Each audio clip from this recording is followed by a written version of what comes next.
नमस्कार बंधुरा आज आमी निये एसेछि पेঁয়াজ रसुन आदा छाड़ा सम्पूर्ण निरामिष पनीरेर असाधारण एकटी निरामिष रेसिपि जेटा बानानो खूबই सहज एकदम कम समये और साधारण किछु घरोया मशला दिए एटा तैरी हये जाय। एकबार এইভাবে पनीर रान्ना करे देखुन बाच्चा थेके बड़ो सकलेই एकदम आंगुल चेटे खाबे। तो प्रथमेই आमी एखाने 200 ग्राम मतो पनीर निয়েছি और पनीरटाके देखुन एरकम एकटु मीडियम साइज मतो करे केटे निয়েছি। एबार ग्यास अन करे कड़ाई बसिए दिए दिलाम प्राय 2 चामच मतो रिफाइंड अয়েল बा सादा तेल और এই রান্নাটা কিন্তু সাদা তেলে করলেই বেশি খেতে ভালো হয়। আর এখানে দিয়ে দিলাম 1 চামচ মতো বাটার, তবে আপনারা বাটারের পরিবর্তে কিন্তু ঘিও ব্যবহার করতে পারেন। তবে বাটার বা ঘি যে কোনো একটা অবশ্যই দিয়ে দেবেন, তাতে করে রান্নাটা অনেক ফ্লেভারফুল অনেক বেশি খেতে ভালো হবে। তো এবার এর মধ্যে আমি অল্প একটু লবণ দিয়ে দিলাম, যেহেতু পনিরগুলো ভাজবো অল্প একটু লবণ তেলের মধ্যে দিয়ে দিলে পনিরগুলো কিন্তু একদম কড়াইতে চিটিয়ে যাবে না। তো তেলটাকে গরম করে নিয়ে এবার এর মধ্যে পনিরগুলো একে একে দিয়ে দিলাম, উল্টে পাল্টে পনিরগুলোকে লাল করে ভেজে নেব। তো দেখুন বেশ উল্টে পাল্টে পনিরগুলোকে লাল করে ভেজে নিয়েছি। এবার পনিরগুলো উঠিয়ে নিচ্ছি। উঠিয়ে নিয়ে ওই তেলের মধ্যে দিয়ে দিচ্ছি ক্যাপসিকাম। এখানে আমি একটা ক্যাপসিকামকে ছোট ছোট টুকরো করে দিয়েছি। তো নাড়াচাড়া করে ক্যাপসিকামগুলো তেলের সাথে মিশিয়ে নিয়ে এবার একটা ঢাকনা দিয়ে লো টু মিডিয়াম ফ্লেমে প্রায় 2 মিনিট মতো রান্না করে নেব। আর এই সময় একটা মশলা তৈরি করে নিচ্ছি। তো একটা পাত্রের মধ্যে নিয়ে নিলাম 1 চামচ জিরের গুঁড়ো, হাফ চামচ ধনের গুঁড়ো আর হাফ চামচ কাশ্মীরি লঙ্কার গুঁড়ো। আর এই রান্নাতে কিন্তু কোনো রকম হলুদ গুঁড়ো পড়বে না। এবার এখানে স্বাদ অনুযায়ী লবণ দিয়ে দিলাম, আর সমস্ত তরকারির লবণটা কিন্তু আমি এখনই দিয়ে দিয়েছি। এবার অল্প একটু জল দিয়ে সমস্ত মশলা ভালোভাবে মিশিয়ে নিলাম। ভালোভাবে মিশিয়ে নিয়ে এবার এই মশলাটাকে এক সাইডে রেখে দিচ্ছি। আর এদিকে কিন্তু প্রায় 2 থেকে 3 মিনিট মতো ঢাকনা দিয়ে ক্যাপসিকামগুলোকে দেখুন হালকা ভেজে নিয়েছি। তো এবার ক্যাপসিকামগুলো উঠিয়ে নিচ্ছি। উঠিয়ে নিয়ে ওই তেলের মধ্যে দিয়ে দিচ্ছি হাফ চামচ গোটা জিরে, 2টো তেজপাতা, 2টো শুকনো লঙ্কা আর 2টো ছোটো এলাচ আর 1 টুকরো দারচিনি। এবার নাড়াচাড়া করে ফোড়নটাকে কয়েক সেকেন্ড ভেজে নেব, যতক্ষণ না অবধি ফোড়ন থেকে একটা সুন্দর ফ্লেভার বেরোতে শুরু করে। ফোড়নটা ভেজে নিয়ে এবার এখানে দিয়ে দিলাম টমেটো। এখানে একটা মিডিয়াম সাইজের টমেটোকে ছোট ছোট টুকরো করে দিয়েছি। আর দিয়ে দিলাম কয়েকটা চেরা কাঁচা লঙ্কা। তবে ঝালটা কিন্তু অবশ্যই আপনারা আপনাদের স্বাদ অনুযায়ী দিয়ে দেবেন। এবার টমেটো আর কাঁচা লঙ্কাটাকে কয়েক সেকেন্ড নাড়াচাড়া করে ভেজে নিয়েছি। এবার এখানে যে গুঁড়ো মশলার মিশ্রণটা আমি তৈরি করে রেখেছিলাম ওটা দিয়ে দিলাম।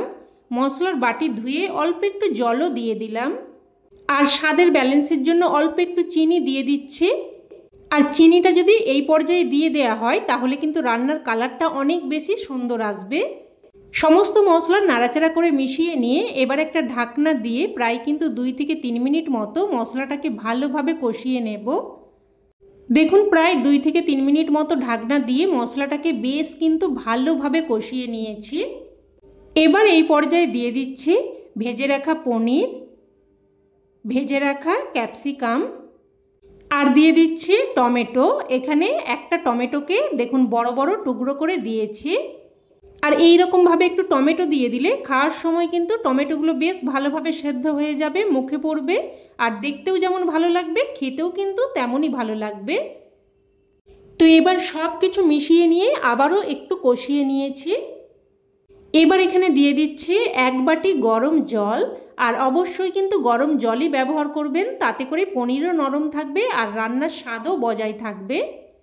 গরম জলটা দিয়ে এবার গ্যাসের ফ্লেমটাকে কিন্তু আমি একদম লোতে করে দিয়ে এখানে একটা স্পেশাল মশলা দিয়ে দিচ্ছি। আর এই স্পেশাল মশলাটা কি আমি একটু পরেই আপনাদের দেখিয়ে দিচ্ছি। আর এখানে কিন্তু একটা কথা অবশ্যই খেয়াল রাখতে হবে, গ্যাসের ফ্লেমটাকে একদম লো করে দিয়ে তারপরে কিন্তু মশলাটা এইভাবে মিশিয়ে নিতে হবে। গ্যাসের ফ্লেম কিন্তু একদমই হাইতে করবেন না, লো ফ্লেমেই নাড়াচাড়া করে মিশিয়ে নিয়ে এটাকে ফুটতে দিলাম। এবার এখানে সেই স্পেশাল মশলাটা দেখে নিন। তো এখানে দেখুন আমি প্রায় 10টার মতো গোটা কাজু নিয়েছি আর নিয়ে নিচ্ছি 1 চামচ মতো পোস্ত। এবারে কাজু আর পোস্তটাকে 5 মিনিট মতো ভিজিয়ে রেখে তারপর দেখুন একদম মিহি করে বেটে নিয়েছি। আর এই রকম কিন্তু একদম মিহি করেই বেটে নিতে হবে। তো এবার ঝোলটা যখন ফুটতে শুরু করবে তখন একটা ঢাকনা দিয়ে লো ফ্লেমে কিন্তু আবারও প্রায় 5 থেকে 6 মিনিট মতো রান্না করে নেব। যেহেতু এখানে কাজু আর পোস্ত বাটা দিয়েছি, গ্যাসের ফ্লেম হাইতে করলে গ্রেভিটা কিন্তু ছানা কাটা মতো হয়ে যাবে। তাই কাজু আর পোস্ত বাটাটা দেওয়ার পর থেকেই কিন্তু গ্যাসের ফ্লেমটাকে লোতেই রাখতে হবে। তো দেখুন প্রায় কিন্তু 5 থেকে 6 মিনিট মতো ঢাকনা দিয়ে রান্না করে নিয়েছি। আবারও একটু নাড়াচাড়া করে মিশিয়ে নিয়ে এবার সবশেষে দিয়ে দিচ্ছি অল্প কিছু কসুরি মেথি। আর সবশেষে এইভাবে অল্প একটু কসুরি মেথি দিয়ে দিলে তরকারির ফ্লেভারটা কিন্তু খুবই সুন্দর আসবে। তো কসুরি মেথিটা দিয়ে ভালোভাবে মিশিয়ে নিয়ে আবারও 2 মিনিট মতো রান্না করে নেব। তো 2 মিনিট মতো রান্না করে নিয়ে এবার গ্যাসের ফ্লেম বন্ধ করে একটা ঢাকনা দিয়ে স্ট্যান্ডিং টাইমে রেখে দিলেই রান্না কিন্তু একদম তৈরি। এবার এটা গরম ভাত, রুটি, লুচি, পরোটা, পোলাও, ফ্রাইড রাইস যে কোনো কিছুর সাথে পরিবেশন করতে পারেন। খেতে কিন্তু জাস্ট ফাটাফাটি লাগে। অবশ্যই এইভাবে একবার বানিয়ে দেখুন, আর আমার 100% বিশ্বাস খেয়ে আপনাদেরও খুবই ভালো লাগবে। তো রেসিপি কেমন লাগলো অবশ্যই কমেন্টে জানাবেন, আর ভালো লেগে থাকলে লাইক শেয়ার করতে যেন ভুলবেন না। আর চ্যানেলের নতুন বন্ধু হয়ে থাকলে চ্যানেলটি অবশ্যই করে সাবস্ক্রাইব করে নেবেন। তো আজ এই অবধি, আবারও অন্য কোনো রেসিপিতে দেখা হবে। ততক্ষণে সকলে ভালো থাকবেন, সুস্থ থাকবেন, আর সকলকে ধন্যবাদ।